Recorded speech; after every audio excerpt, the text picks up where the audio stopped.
The Word of God is alive and powerful, sharper than any two-edged sword, piercing even to the dividing asunder of soul and spirit, out of the joints and the marrow, and is a critic of the thoughts and intents of the heart. All Scripture is God-breathed and is profitable for doctrine, for reproof, for correction, for instruction in righteousness, that the man of God might be mature, thoroughly equipped unto all good works. Study to show thyself approved unto God, a workman that needeth not to be ashamed, rightly dividing the word of truth. 2 Samuel 22:33. God is my strength and power, and He makes my way perfect. 1 Chronicles 29:12. In your hand is power and might. In your hand it is to make great and to give strength to all. Isaiah 61:1-3. The Spirit of the Lord God is upon me, because the Lord has anointed me to preach good tidings to the poor. He has sent me to heal the brokenhearted, to proclaim liberty to the captives, and the opening of the prison to those who are bound, to proclaim the acceptable year of the Lord, and the day of vengeance of our God, to comfort all who mourn, to console those who mourn in Zion, to give them beauty for ashes, the oil of joy for mourning, the garment of praise for the spirit of heaviness, that they may be called trees of righteousness, the planting of the Lord, that He may be glorified. Psalm 59:16. You have been my defense and refuge in the day of my trouble. Before we start our Bible study today, sama sa natong nandan, gikinahanglan nga itong pagsusi sa atong tagsa kakalag.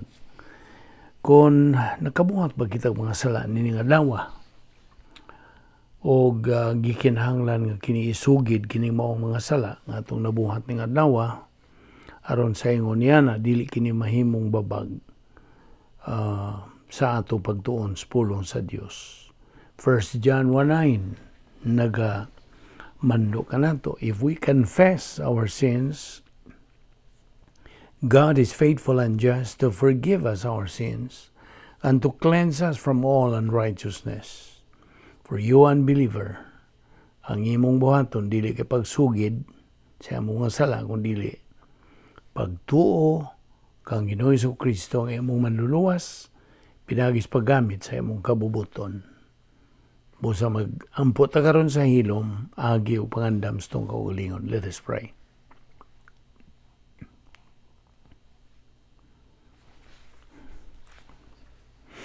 Balaan na mo nga Dios, nagapasalamat kami kanimo ning lain sa mga adlaw nga imong gipadangat kanamo.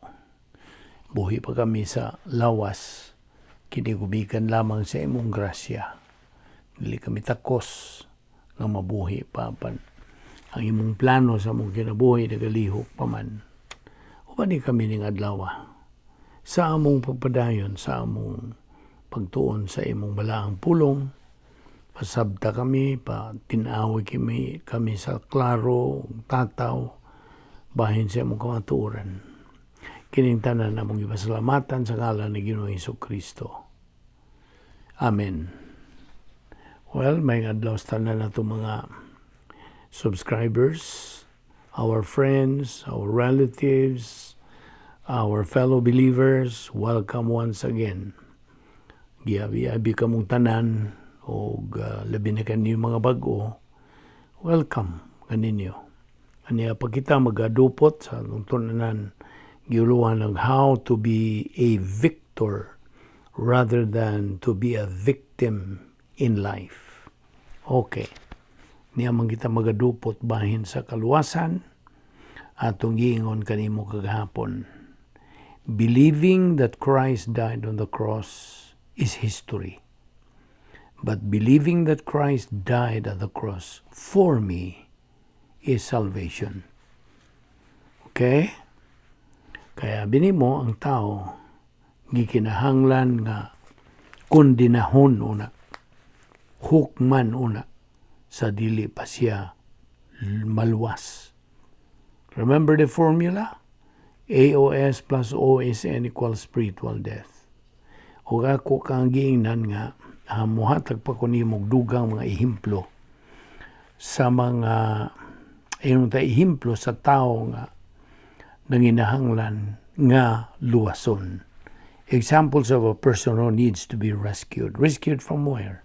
From the lake of fire, which is the eternal condemnation to those who reject salvation. Sa ilang pagsalikway kang Ginoong Jesucristo nga manluluwas, they are rejecting the gospel. O busa, dili sila maluwas. Klaro makaayo ka na sa John 3:36, he who believes in the Son has life. He who does not believe in the Son does not have life, but the wrath of God abides on him. So, ang usa ka tao na luwasunon, ato ning gihatagan og hinunta kaamgid kini sa katao nga hapit na malumos. Okay? Nagkapakapa na siya diha kay dili man siya makalangoy, so mao nang he's about to drown. Og naay tao nga mitanyag sa iyang kamot nga magatabang unta niya to rescue him from drowning. So mo kana ang kahimtang di tandi nato sa tao nga hapit na malumos. Apa na ay mitunol siyang kamot nga tabangan siya. Nara niya iyang pangdawaton o iya bang isalikway. Og lain pod nga pag kaamgid nini sama siya sa katao nga hapit na siya mahogikan sa pangpang ibutang ta. Kanya someone offers him a helping hand sa pagtabang kaniya, dili siya mahog. Okay? Unsa pa? Gipagkasama siya sa katao nga himalatyon tungod sa kauhaw, is dying from thirst. So, dehydration. So, naay mitanyag sa iyang kanang tabang pinagi sa paghatag kaniya o baso sa priskong tubig for him to drink. Nananiyag, dawanton ba niya o dili? Gipagkasama siya sa katao nga himalatyon. Someone nga ay mananambal, mitanyag sa iyang kugalingon o mihatag og medisina for that person to take. Nagyapon na siyang kabubuton. You see, but get this. Any person mahimong mudawat o mahimong musalikway to be rescued. Kaya nga naman. Because it's a matter of choice. Man has free will na siya ay kabubuton. Ang tao nga musalikway kang Kristo ingon nga manluluwas, gitawag lang ni siya og natural nga tao. Og sa laing pulong dichotomos. Ang dichotomos, komposisyon niya sa iyong pagkatao, lawas ra og kalag. Mao nang gitawag og dichotomos. Duha, lawas ra og kalag. Apan ang tao nga motuo kang Ginoong Jesucristo nga iyang manluluwas, gitawag ni siya og espiritual nga tao. Dili natural, spiritual. Laingan, trichotomos. Trichotomos kay tulo naman. Trichotomos. Na siya lawas, kalag, o tawhanong espiritu. Human spirit. Namo nang itawag siya trichotomos, spiritual man. Pangutana, how did you get into your human family? Yun sa manimo. Pagka sakop sa imong tawhanong panimalay. Ang tubag, pinagi sa imong pagkahimugso. Unsa? By birth. Laing pangutana. How can you get into the family of God? Saan man mo? Pagkasud o pagkasakop sa panimalay sa Diyos. Tubag. Also by birth. Pinagi gihapon sa pagkahimugso. Ug mao na gitawag na itong being born again. Regenerated. Laing pulong. Ay prinsipyo. I don't know kung nakadungog ka na ba niini. Siya nga natao sa makaduha. Kaduha siya matawa, mamatay siya makausa. Apan siya nga natao sa makausa lang, mamatay siya makaduha. So, in English pagod, he who is born twice only dies once. But he who is born only once, he dies twice. Naibawa ka kung sa ibut pasabot nini? Kung siya na tao sa makaduha, physical o spiritual, siya mamatay kasalang. Ang iyarang physical. Now, apan kung siya na tao sa kasalang siya matao, physical, then makaduha siya mamatay. Physical o spiritual. I hope na kanang nasabtan ni mo na. Yan yung prinsipyo ha, may tungod sa kaluwasan, may nung danon pag-ayo kini. You know, doon na magduha ka matang sa enerhiya. There are two kinds of energy. Potential o sa tungod sa kinetic. Now, kung sa maning potential? Well, potential, may puruhan. Ang buot pasabot yun ining potential energy, the energy that has not done anything yet, wapay nahimo. Mo na potential. Mabitang yung potential kay napay puruhan. Apan ang kinetic energy, ang buot pasabot nining maong energy, mo na ni ang reality na gyud. Nahimo nang tinuod, has done something. Sabot ka. So, mo na ang duha ka matang sa energy, potential o kinetic. Now, analogy. Kaamgid kini. Ang mayong balita sa kaluwasan, nagaingon kini, nagatanyag kini ngadtos tao, potentially, ang tanang tao can potentially be saved. Gusto? Or, all people are savable. Mahimo maluwas. Potentially, may unsa puruhan. Apan ang eternal life, mo na reality. Mo na katinuuran. Mo na atong gikamgid sa kinetic. Kasabot ka. So the gospel is the potential energy nga kanang analogy. Apan eternal life is the reality. That's kinetic. Now, by the way, matag sakop sa kaliwatan sa tao, ana siya ay tulubagon. He has the responsibility sa pagpaminaw, pagsabot, pagkaton, pagtuo sa mayong malita sa kaluwasan. Naanas 1 Timoteo 2:4, mga buhat 16:31, Juan 6:28-29, ug Epeso 1:13. Natiman nga si Ginoong Hesukristo lamang ang dalan ngadto sa langit. He is the only way to heaven. All other roads are detours to doom. Patipas ngadtos daan sa kapildihan. Sabta gina. Ang Biblia kanang hatag kanatong kasayuran. The Bible informs us of the following. Okay? Ang una nini, ang tanan, mga makasasala. Roma 3:23. Ikaduha, ang tanan, why exception, sadan. All are guilty. Roma 3:19. Ikatulo, ang tanan, all, stand condemned before God. Mga kondenado, mga hinukman sa tuwangan sa Dios. Juan 3:18 o 36. Ang tanan, ubos kini sa silot sa espirituhanong kamatayon.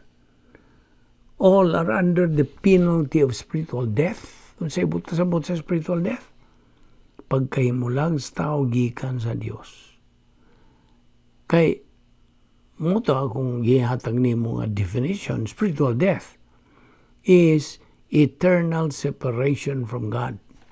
Episo 2:5. Ug ang tanan, wa gyoy mahimos kauglingon nila. Wala. All are helpless to wipe out their own guilt. Wa siya mahimo. Nga iyang tangtangon o wadon, papaso ng iyang pagkasadaan. Roma 3:20. So mag-isulti sa Roma 3:23, klaro man kayo.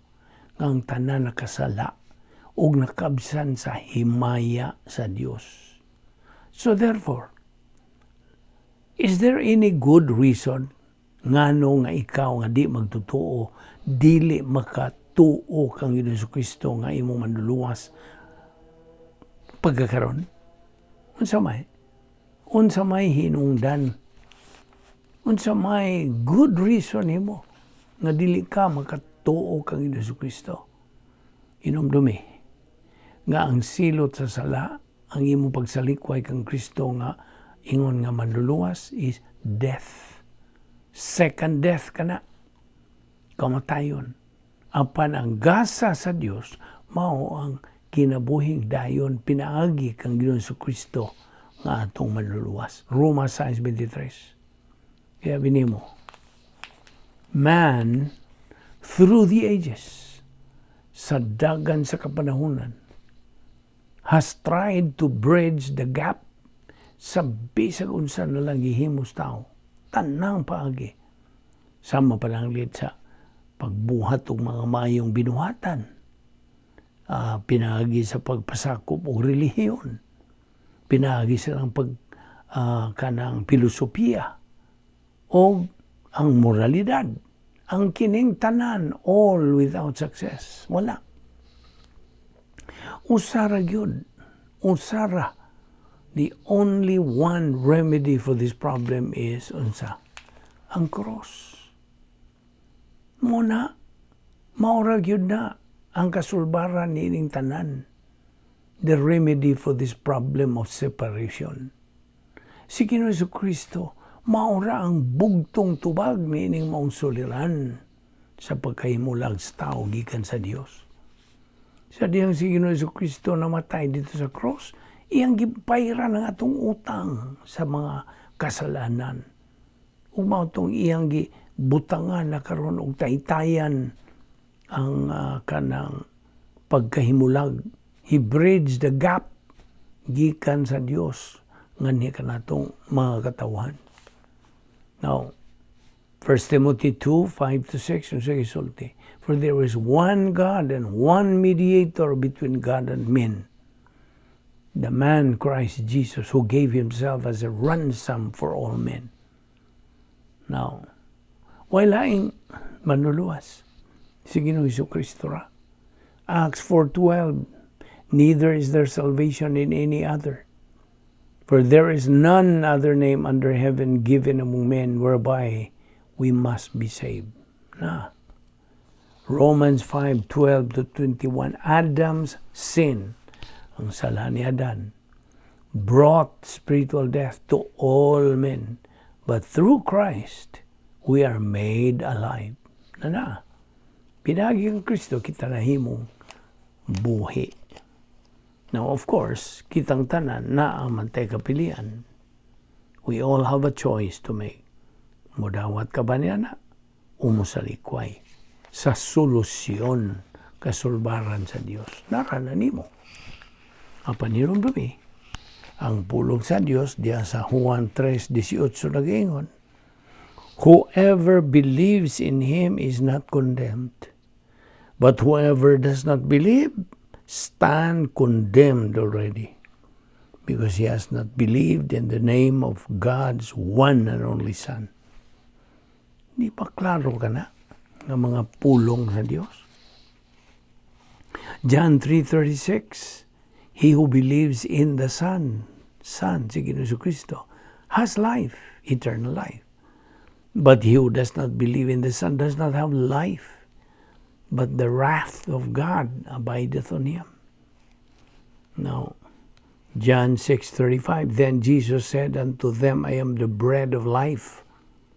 He that cometh to me shall never hunger, and he that believeth on me shall never thirst. Now, of course, this is not physical food. Spiritual or kining pagkaon, eternal life. Total satisfaction, which describes the total salvation package.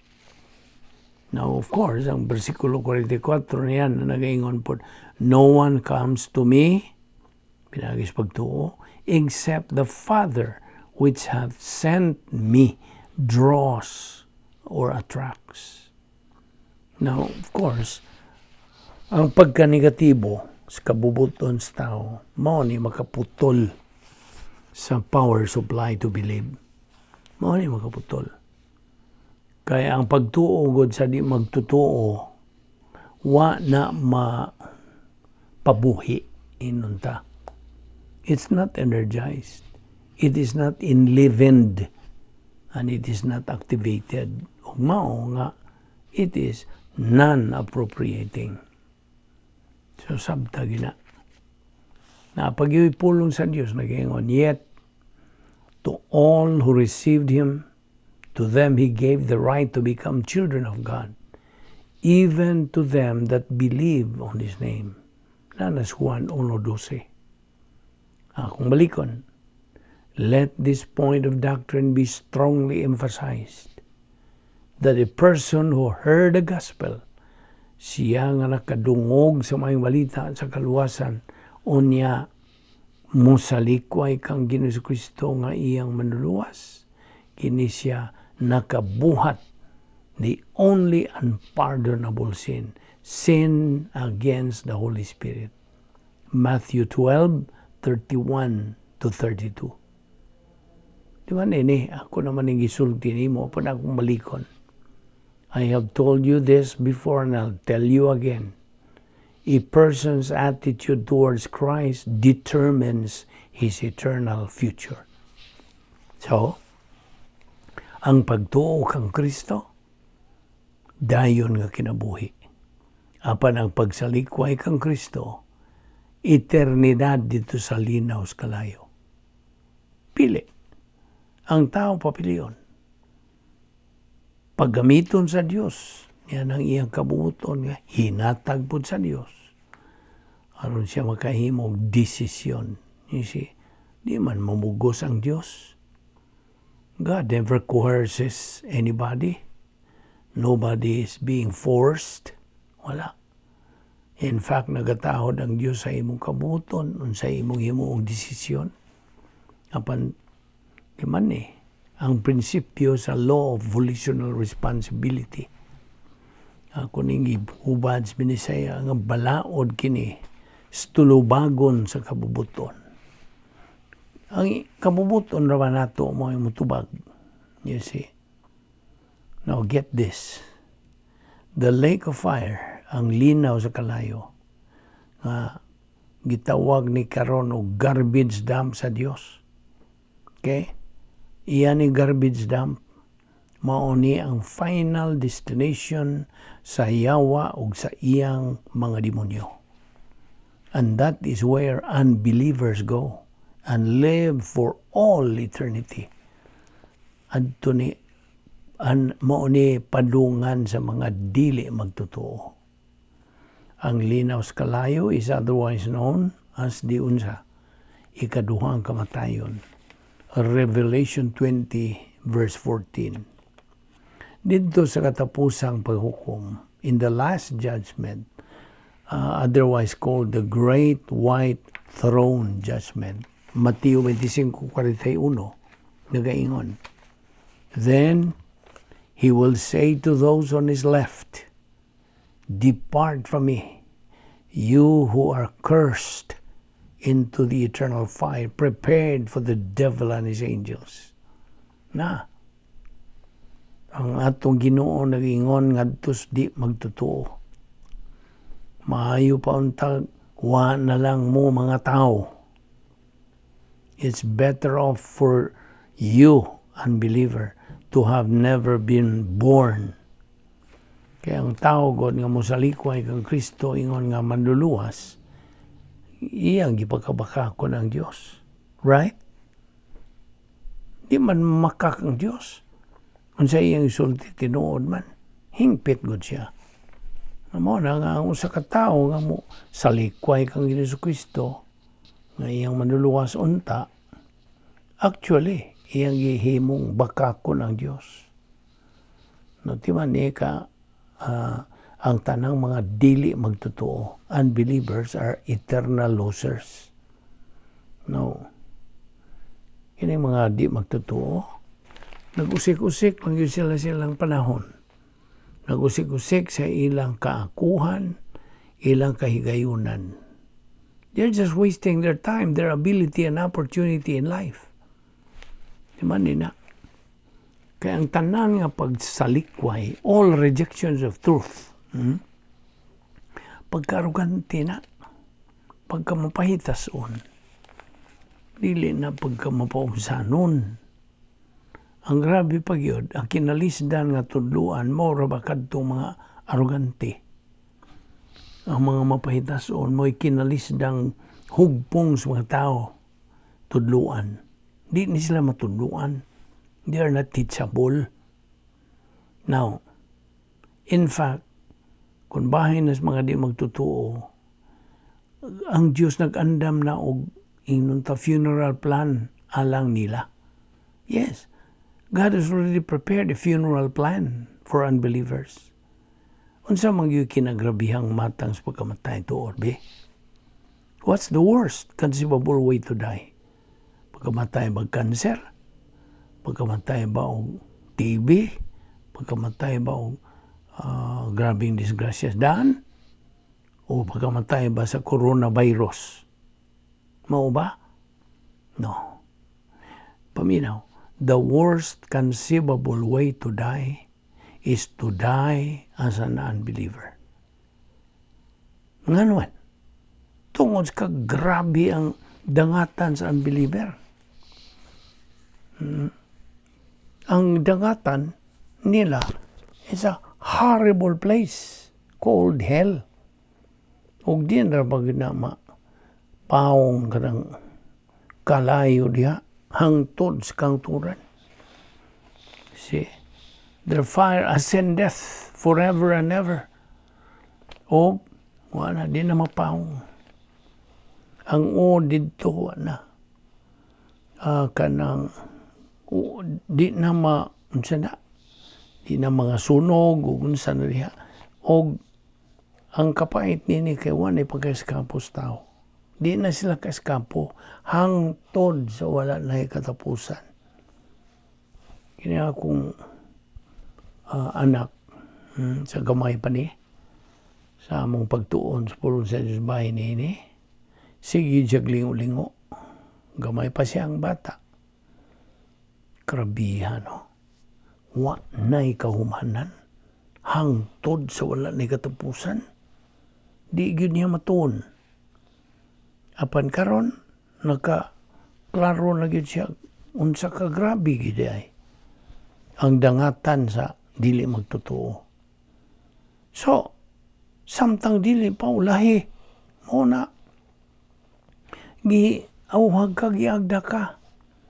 Igo lang kang mutuo kang Ginoo sa Kristo nga imong manluluwas. Tuuhi itong iyang gibuhat sa iyang pagpakamatay dito sa krus. Aros pagbayad sa itong utang sa kasalanan. Tuuhin ang itong iyang gibuhat nga siya ang manluluwas. Believe on the Lord Jesus Christ, and thou shalt be saved. Acts 16:31. Ang ato rabang kalag, immortal. Wa na'y pagkamatay ning atong kalag. Kaya itong lawas mamatay. Buta sabot nga, madugta gini, lubong dito sa yuta, all of this. Apan ang pulong sa Diyos ang sulti, ang atong kalag sa tao, wa na'y kamatayon. It's immortal. The soul of a believer goes to heaven or either mamatay physically or raptured, whatever comes first. Ato ning ipadayon ugma kining bahina. And ayaw sipyat sa sumpay nini ugma atong ipadayon magampo ta. Higala kung ugaling mamatay ka karon, nahibaw ka ba? Mahilangit ka o maimpyerno ka hangtod sa kangturan. Ang Biblia, nagkanayon nga imo ka lang mahibawan. So, gipangutanan ta ka. Niyang pangutana sanglit mo kini ang labing mayroong danong pangutana. Nga pangutana diya kanimo. Tibok mong kinabuhi. This is the most important question. So, pangutanan na po ko nimo, luwas ka ba? Di question kung sakop ka ba sa kasimbahan. Kung dili, luwas ka ba? Di pod question kung nagkinabuhi ka mag talahuron, dalaygon, nga kinabuhi kung dili, luwas ka ba? Higala, aron ka maluwas. Unas tanan, kinahanglan mo angkon ka nga ikaw sa ka magkasasala. Just admit that you are a sinner. And then, tumuo ka kang Ginoong Hesus o ikaw maluwas. Mo nang akong tugon kanimo kay gikan ka na sa ba sa Dios mismo. Tumuo ka kang Ginoong Hesus o ikaw maluwas. Magampo ta. Wala na mga Dios, salamat ni grasya nga among gipahimuslan ni nga dawa ang pagtuon sa imong pulong. Ninawat nga kini masilsil gayon sa among libatakan. Mahimong bahin kini sa among pagkinabuhi. Ligon na lamang kini among pagtuo, pagsandig diha sa imong kamatuoran. Dada kami pagbalik ugma dinhi. Aram kami makapadayon sa pagpahimulos dining Bible study through the YouTube ubo sa Balbido Evangelistic Ministry. Kining tanan among gipasalamatan sa ngalan ni Ginoong Hesukristo, among bugtong manluluwas. Amen.